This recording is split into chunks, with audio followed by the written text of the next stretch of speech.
before André 3000 unveiled his all-instrumental, flute-filled album, New Blue Sun, to the world last year, he gave some of his musician friends a brief preview, including Wu-Tang Clan's RZA.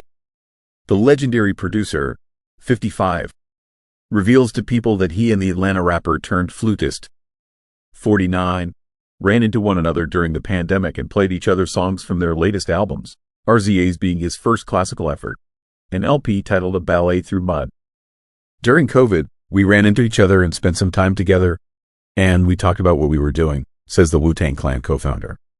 I was writing this, and he was writing that, and we shared a piece of music together. He was like, yeah, I'm doing this flute album, and then he played me a piece. RZA, born Robert Diggs, remembers telling the Outkast rapper about his orchestral album before its release, explaining that he coincidentally had a flute-based track on it named Freedom of Movement, which he played for him. He was like, oh, wow, that sounds like classical, whimsical, the hip-hop legend says of André's reaction, adding that, at the time, he found some semblance between the pair's new pivots amid their mostly hip-hop-driven careers.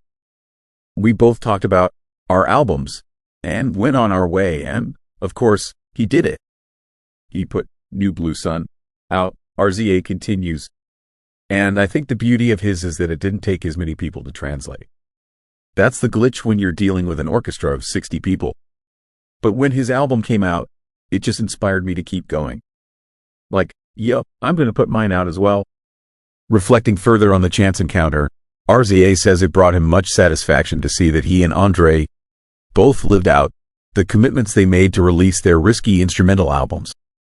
Contrary to fellow rappers and fans who criticized the latter's decision to record a flute album for his first solo LP, the CREAM producer says he was a big fan of it.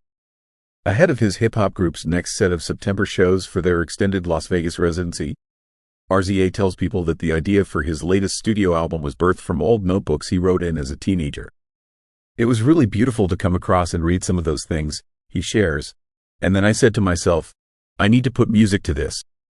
I've got to figure it out. I've got to tell this story musically.